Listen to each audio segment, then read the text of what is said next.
Permasalahannya ibu sekalian, bapak sekalian, kalau kita menghalalkan kedoliman kita kepada sesama itu, kalau nunggu lebaran seperti ini, pertanyaannya iya kalau umur kita sampai pada lebaran.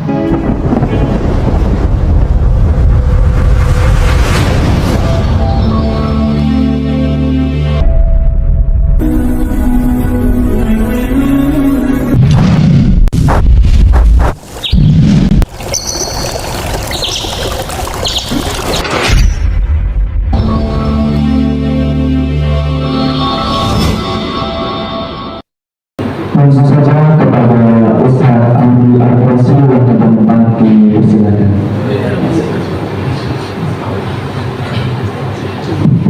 Bismillahirrahmanirrahim. Assalamualaikum warahmatullahi wabarakatuh. Waalaikumsalam warahmatullahi wabarakatuh. Segenap hadirin hadirat, sebelum kita sebutkan satu persatu, kita jamak semua. Kita memohon keberkahan dari Allah Subhanahu wa taala atas acara kita pagi hari ini, dengan kita buka dengan bacaan basmalah bersama. Bismillahirrahmanirrahim. Pegang talam, menggali sumur. Yang jawab salam, saya doakan panjang umur. Amin ya rabbal alamin. Pergi ke Malang, membeli buah sawit. Yang jawab salam, mudah-mudahan habis ini banyak duit. Baik, semangat ya. Assalamualaikum warahmatullahi wabarakatuh. Waalaikumsalam warahmatullahi wabarakatuh. Saya di mana-mana acara itu Pak, yang paling khidmat itu di Elizabeth. Terutama sejak kepemimpinan beliau Dr. Samsul Arifin. Masya Allah. Amin. Iya. Gedung baru, undang khotmil Quran, Masya Allah. Kayak yang lain-lain itu undang dangdut Pak. Jadi di sini Masya Allah, Masya Allah. Saya urut-urut kenapa? Karena leluhur Situbondo itu Kiai As'ad Samsul Arifin. Jadi beliau ini betul-betul pas. Mudah-mudahan kita doakan tidak usah dimutasi ya beliau. Amin. Perlu penyegaran seperti ini. Ya, padahal juga ada unsur-unsur efisiensi juga. Ya, kalau nggak efisiensi nggak mungkin undang saya. Tapi saya ini memang di Elizabeth memang menyediakan diri untuk sebagai rotan, untuk sebagai akar. Karena kalau tidak ada rotan, akar pasti jadi.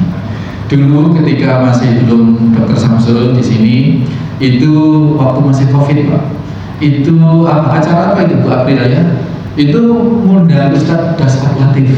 Masya Allah. Masya Allah. Tapi virtual. Tapi saya dijadikan banser. Ustadz, dampingi nanti kalau seandainya ada apa-apa, nanti Ustadz yang maju. Siap. Jadi saya ikuti Ustadz Dasar Latif, begitu. Alhamdulillah lancar ya Pak Tri. Tidak ada apa-apa, alhamdulillah. Jadi ini saya tidak GR diundang untuk halal kali ini, tapi justru saya tahu diri bahwa ini memang ya fungsi-fungsi akar itu seperti itu. Tapi insya Allah seberapapun fungsinya ya Ustaz ini dokter ya, seberapapun kadarnya manusia itu yang penting khairun nas anfa'uhum linnas. Makanya saya nggak minta bayaran. Kalau Pak Todi setiap Selasa dan Kamis itu besuk pasien itu tim kita, tim rohani kita nggak minta bayaran saya. Ya cuma bawa anak yatim itu kita habis acara kita kasih makan, kita sama pulang. Itu kemudian dikalkulasi sebulan berapa Pak tadi? Ya seperti itu kurang lebih. Jadi Bapak sekalian, mari kita bersyukur kepada Allah Subhanahu wa taala. Banyak kenikmatan yang sangat melimpah ruah yang kita dapatkan dari Allah Subhanahu wa taala. Di antaranya adalah nikmat sehat. Rasul sallallahu alaihi wasallam dalam konteks acara kita kali ini bersabda, la yadkhulul jannah man qati'un, yakni qati'ur rahim. Kanjeng Nabi Muhammad SAW tidak pernah berbohong. Jangankan yang tentang keumatan, ngomong sehari-hari pun, guyonnya Kanjeng Nabi pun itu tidak pernah bohong. Beda sama kita-kita, dokter, perawat itu sering bohong begitu. pasien masih ngeluh, oh nggak apa-apa. Seperti itu, membesarkan hati berbohong. Tapi bohong itu kan ada 3. Bohong yang diperbolehkan ada 3. Dan termasuk bohongnya para dokter, para perawat ini bohong yang diperbolehkan. Padahal memang penyakitnya gawat, tapi bila dokternya, perawatnya, oh enggak apa-apa ini, insya Allah sembuh, insya Allah sembuh. Jadi tidak akan masuk surga orang-orang yang memutus, dalam hal ini yang memutuskan tali pertalian kekerabatan, pertalian persaudaraan. Maka ada halal bihalal. Halal bihalal tadi disebutkan oleh Dr. Samsul, di Indonesia saja adanya, karena memang digagas oleh putranya Kiai Hasan As'ari itu, Wahid Hasim, kemudian diusulkan untuk konsolidasi nasional kepada Presiden Soekarno pasca kemerdekaan. Kemudian diinisiasi oleh Haji Agus Salim, kemudian dibentuklah halal bihalal nasional. Dan itu menjadi hak paten Indonesia, tapi belum dipaten. Ini kalau nggak dipatenkan, segera nggak dipatenkan, banyak yang mengusulkan ke pemerintah untuk dipatenkan acara halal bihalal itu made in Indonesia. Kalau enggak, nanti jangan-jangan diambil Malaysia.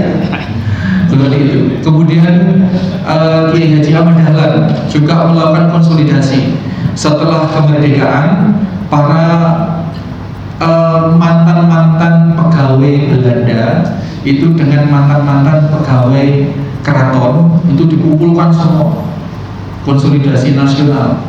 Tapi kemudian yang mantan-mantan Kenil, yang mantan-mantan Belanda itu di sebelah sono, yang mantan-mantan keraton di sebelah sono. Akhirnya diislah seperti itu. Ya nggak beda dengan sekarang apa? Ada cebong, ada kampret, seperti itu. Nah ini nggak move on sampai hari ini, masih ada sindiran-sindiran, gitu, masih ada. Nah kita pun yang di lingkungan satu pekerjaan seperti ini sering terjadi pergesekan-pergesekan, perang urat saraf dan lain sebagainya antara atasan bawahan, antara sesama sejawat, itu sesama perwira. Masya Allah, di sini sebutan dari jajaran manajemen dan para medis baru sebutannya perwira, Masya Allah. Ini perwira, jadi betul-betul seseorang yang pemberani, berdikari, begitu, bertanggung jawab atas tupoksi masing-masing. Nah, kesehatan itu perlu diupayakan, perlu diikhtiarkan dalam rangka menjemput kesembuhan dari Allah Subhanahu wa Ta'ala. Maka ikhtiar itu penting. Pengen sehat, ya berupaya preventif, kuratifnya bagaimana. Kemudian jangan sampai pengen berdoa kepada Allah, pengen sehat tapi tidak berusaha. Pengen punya anak, ditanya sudah nikah belum nikah. Bagaimana mau punya anak kalau tidak nikah dulu? Ada disebutkan oleh Dr. Samsul halal bihalal. Itu kalau di Arab yang sudah pernah umroh, sudah pernah haji, itu kalau di pasar kurma itu kalau misalkan pegang satu halal makan, halal boleh. Ada minuman itu halal makan.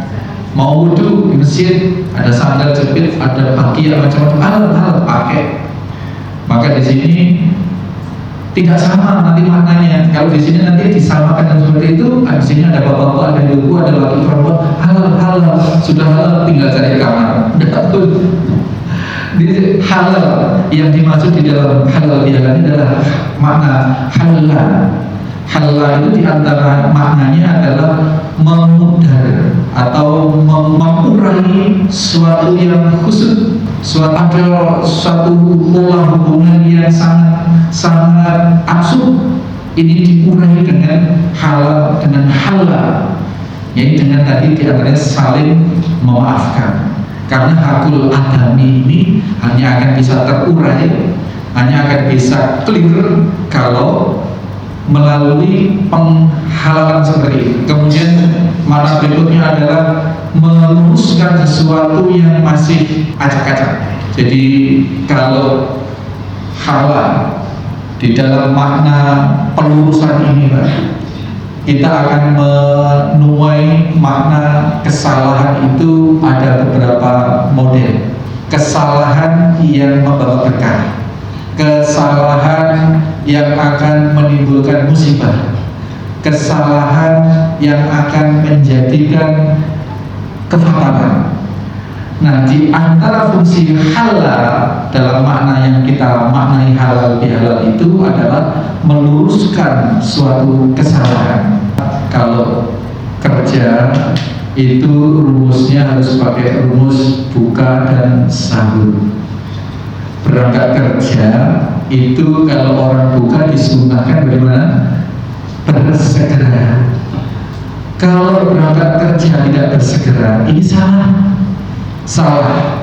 Nah, salah yang membawa musibah adalah salah yang tidak merasa salah, kemudian kalau diberitahu diluruskan malah membantah, malah ngajak bertengkar.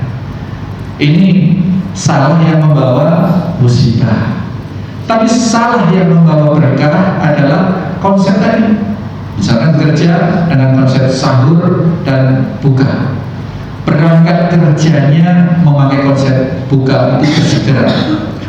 Takjilul iftar, mempersegera berbuka. Ini disunahkan oleh Nabi, dituntunkan oleh Nabi, sehingga kalau kita bekerja timingnya jam berapa, checkpointnya di sini Pak? Setengah 7. Jam 7, ya jam 7 kurang 5, jam 7 kurang 10 sudah nyampe. Nah, kemudian pulangnya pakai konsep sahur. Sahur itu akhir sahur, mengakhirkan waktu sahur atau mempersedikitkan waktu sahur. Maksudnya sahurnya itu ya tidak lama-lama, jam setengah 3 sampai jam 4 mau adzan terus di depan makanan, tidak seperti itu. Mempersedikit waktu sahur, maksudnya acara makan itu sedikit dan diakhirkan. Maka kinerja yang bagus adalah memakai konsep berangkatnya memakai prinsip berbuka, kemudian pulangnya memakai prinsip sahur, mengakhirkan, dipastikan semua yang akan ditinggal sudah fit, sudah sip. Ini konsep halal yang dalam arti mengurai benang kusut dan meluruskan sesuatu yang masih tidak tepat. Nah, Bapak-Ibu sekalian, kemudian halal bihalal di Indonesia ini kemudian dijadikan makna budaya. Berkumpullah kita sesama sejawat di kantor, di RT, di RW, di lingkungan untuk melakukan apa? Penghalalan dalam makna apa tadi? Penghalalan saling ridho.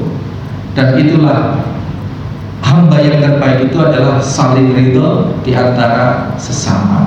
Tadi dikatakan oleh Nabi SAW yang tidak pernah bohong, beliau la yadkhulul jannah, tidak masuk surga orang yang qati'un, yakni qati'ur rahim, memperputus atau memutus tali jalinan kekerabatan, jalinan persahabatan, jalinan pertemanan dan sebagainya.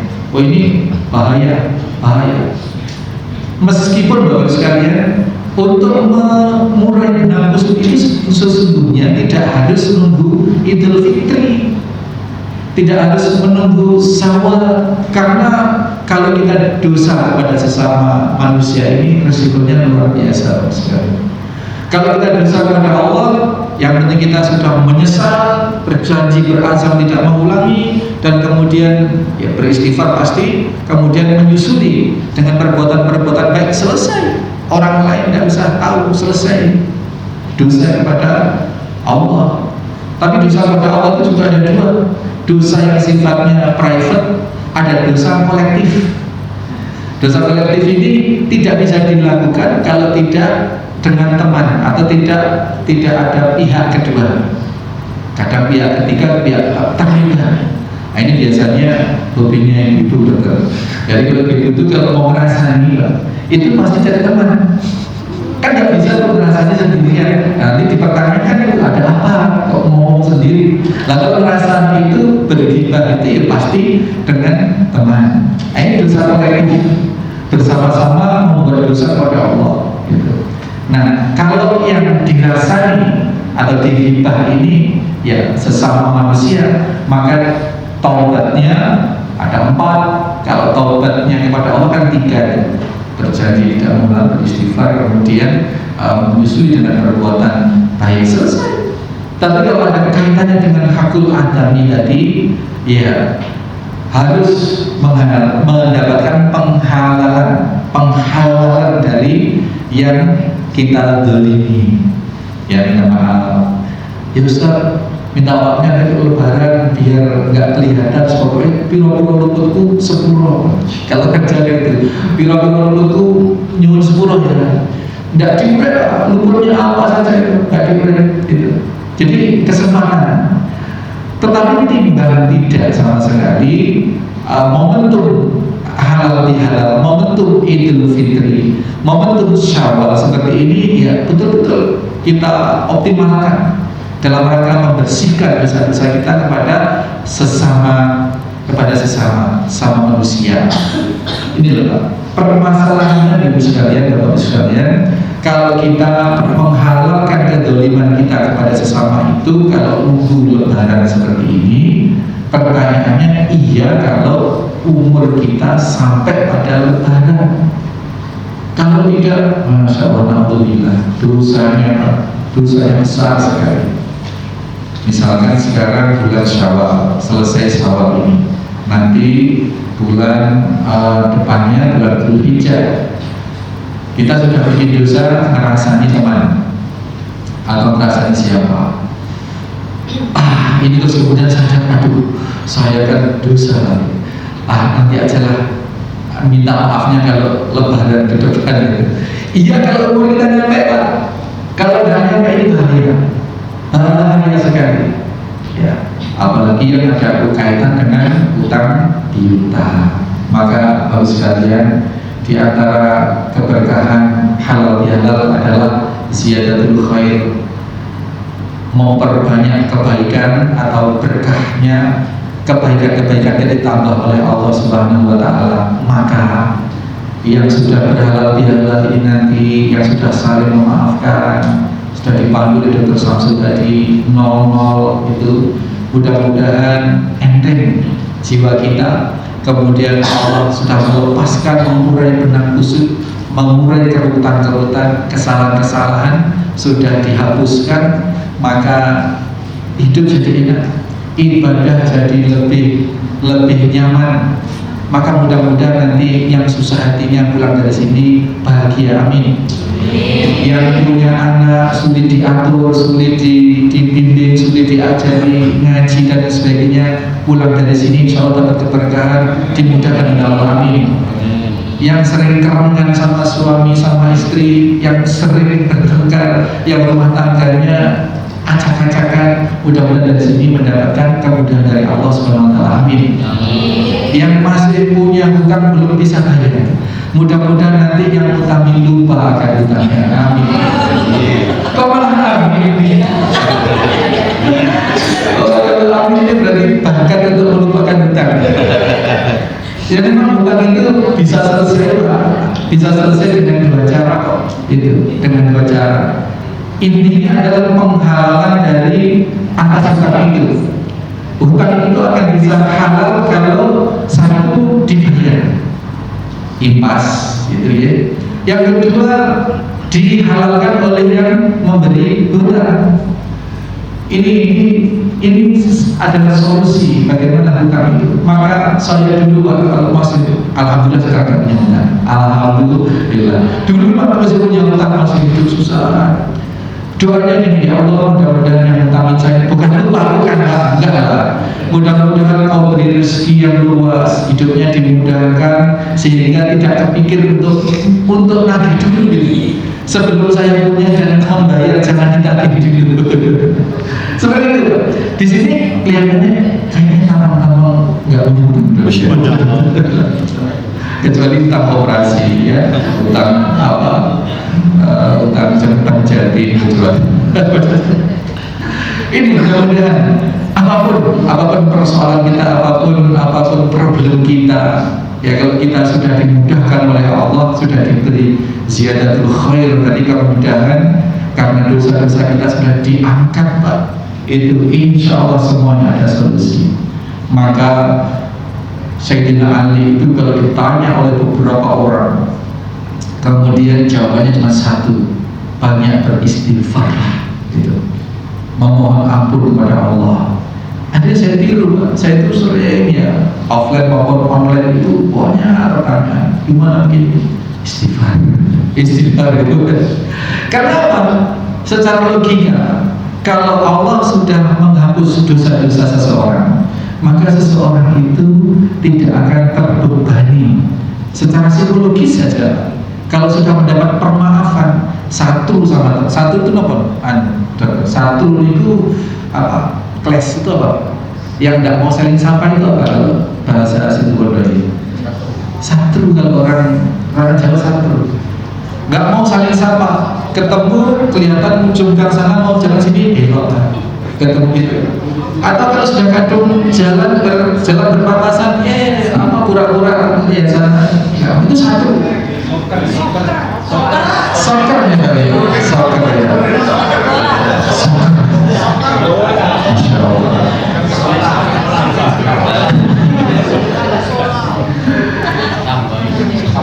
Jadi isinya itu gelap.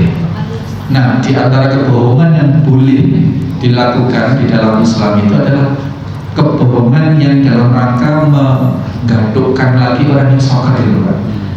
A soccer sama B satu, kemudian kita ngomong sebenarnya dia itu jadi ya baikkan, tapi dia itu kan lebih tua, dia itu gengsi. Seandainya kamu bilang sakuran lagi, wah dia malah mau kasih apa? Iya lah, gitu. Sebenarnya gitu. Satunya dulu gitu, dibohongi gitu. Akhirnya akhirnya damai dengan wasilah kebohongan. Itu kebohongan yang dibolehkan. Jadi ya, bila dikit ya. Kebohongan yang kedua, kebohongan pasangan, suami istri. Suami merasakan masakannya istri asing gitu. Tinggal gimana mas? Wah ini bro gitu lah. Iya. Mas sampai lihat kita apa sih? Oh dia kita kayak kemarin dina. Itu kebohongan yang boleh. Kebohongan yang diperbolehkan. Yang ketiga, kebohongan dalam rangka bersiasat di dalam jihad, perang, fisabilillah, dalam membela agama. Itu kebohongan yang. Selain itu bohong tidak boleh. Bohong tidak boleh. Bohong untuk menyelamatkan nyawa seseorang itu boleh. Makanya dokter itu boleh, penyakitnya sebenarnya parah. Oh tidak apa-apa ini, tidak apa-apa. Ya, diminum aja obatnya, banyak istighfar. Nah, orang yang sudah tidak punya rasa soccer tadi, Pak, kepada siapapun, itu ya plong, fresh hidupnya. Kalau sudah fresh, auranya aura positif, Pak. Kalau sudah aura positif, ya, kalau sudah aura positif, siapapun yang berpapasan dengan dia nyaman. Membangun relasi juga nyaman, rezeki mudah. Di antaranya itu orang yang sudah dibersihkan dosa-dosanya. Dalam konteks yang lebih luas bisa diterjemahkan ke dalam konteks yang lebih luas lagi. Maka kenapa sudah usaha begini mentok, sudah usaha begini mentok, padahal sudah sedekah, sudah ini, sudah itu. Kita introspeksi. Barangkali ada dosa-dosa kita yang belum Allah maafkan. Gitu. Kalau dosa kepada Allah, kalau bersalah kepada Allah namanya dosa. Kalau bersalah kepada sesama itu namanya soccer tadi. Kalau dosa kepada aparat, kepada kebijakan pemerintah, namanya itu ya dirembuk. Untuk taubatnya harus dirembuk.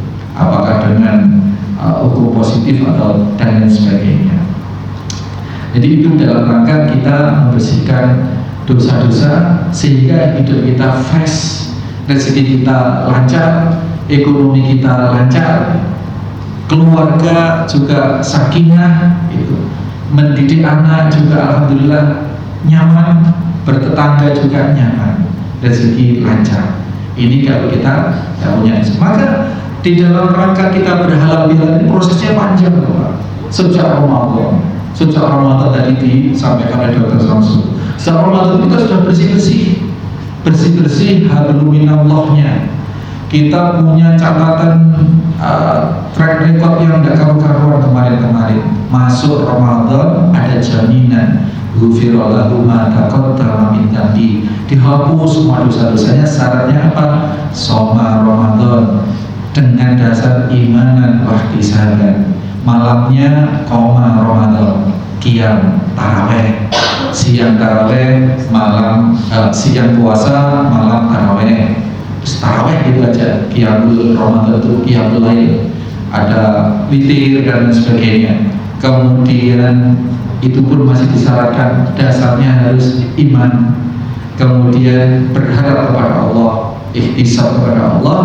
Baru kalau itu dilakukan ghufira lahu ma taqaddama min dhanbi, tetapi dosa yang dihapus itu adalah dosa-dosa yang terkait dengan Allah Subhanahu wa taala langsung. Yang terkait dengan manusia, paman, rela. Kalau masih punya hutang, iya, tidak otomatis hutangnya langsung lunas.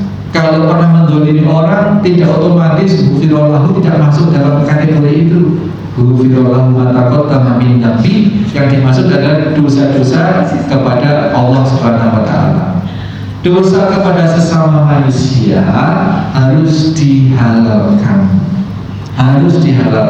Yang pernah dipukul, yang pernah ngerasani menghibah, ya dihalalkan. Ustaz, gimana perasaannya nanti? Bagaimana harga diri saya kalau saya harus ngomong, Mbak, mohon maaf saya kemarin jam sekian hari ini ngerasani sampean. Tidak usah seperti itu, pakai hapelan aja. Itu tadi kayak bahasa Jawa tadi. Piro-piro luputku, semua luputku, salahku, mohon maaf. Dijawab begitu. Ada yang bertanya, Ustaz, gimana kalau orang yang saya gibahi itu sudah meninggal? Atau orang yang sudah kita gibahi itu pindah alamat, sudah nggak bisa sambung, Facebooknya sudah nggak aktif, sudah dihubungi apalagi nomor WA-nya sudah nggak bisa, bagaimana? Ada yang punya ganjaran seperti itu. Gimana itu? Padahal dosa kepada sesama manusia harus dihalalkan. Kalau terjadi kasus seperti itu, Bapak sekalian, orang yang pernah kita gibah, gibah itu apa sih? Gibah itu adalah membicarakan seseorang yang apabila seseorang itu dengar, dia tidak suka, itu gibah. Meskipun itu fakta. Si A pernah nyuri mangga, diomongin sama dia. Si A dulu pernah nyuri mangga. Kalau ini didengar oleh yang si A itu nggak senang. Si A itu merasa harga dirinya hancur, harga dirinya turun. Ini ghibah. Jadi ngomong apa adanya. Aku nggak ghibah, Mas. Aku ini ngomong apa-apa. Ya iya, justru ngomong apa-apa itulah ghibah. Selamat datang Dr. Michael sama Dr. Sahri, Masya Allah. Selamat datang Dr. Ya. Ghibah, ya kembali itu ya. Ghibah itu ngomong kekurangan orang lain yang memang itu fakta. Itu dosanya Masya Allah, Subhanallah. Dosanya seperti memakan bangkai saudaranya. Kelak di akhirat, bangkai saudaranya, saudara kandungnya itu bangkainya suruh makan. Dosa-dosa dia kalau tidak cukup itu dosa-dosa orang yang kita ghibah dikasihkan kepada kita. Pahala-pahala kita diambil untuk diberikan kepada yang dighibah. Ghibah. Saya ngomong apa adanya kok. Lihat justru ngomong apa adanya itulah ghibah. Kalau bikin-bikin namanya fitnah, itu malah lebih kejam lagi, lebih besar lagi dosanya. Maka kalau kasusnya sekarang, kalau masih orangnya ada, masih teman sekantor, masih dikuat-kuatkan hatinya, dibesar-besarkan hatinya untuk minta maaf. Ya, untuk minta maaf. Kalau takut resiko yang macam-macam, sudahlah, maafnya tadi itu global saja. Artinya ini kita minta maaf global. Bagaimana solusinya? Kalau yang kita ghibah itu orangnya sudah meninggal atau orangnya sudah pindah kota, lost kontak, sudah nggak bisa dihubungi, caranya harus sekalian beberapa ahli fikih menyatakan kita membicarakan kebaikan-kebaikan dia, fakta kebaikan dia di tempat kita dulu ngomongin kejelekannya. Ini di antaranya. Misalkan di arisan Dharma Wanita Rumah Sakit Elizabeth pernah ngomong yang jelek-jelek. Nah kemudian dapat pencerahan, ingin bertaubat, Masya Allah, menyesal, dihubungi nomornya juga nggak bisa, didatangi rumahnya juga sudah pindah, Facebooknya sudah non-aktif gitu. Caranya seperti itu. Kemudian di arena yang sama, di tempat yang sama, untuk kita bicarakan kebaikan-kebaikan dia. Ini di antara, dan pastinya bertobat kepada Allah. Kalau memang Allah menghendaki tidak diketemukan dengan orang yang ghibah, insya Allah kita dengan upaya-upaya seperti itu dimaksud oleh Allah Subhanahu wa Ta'ala.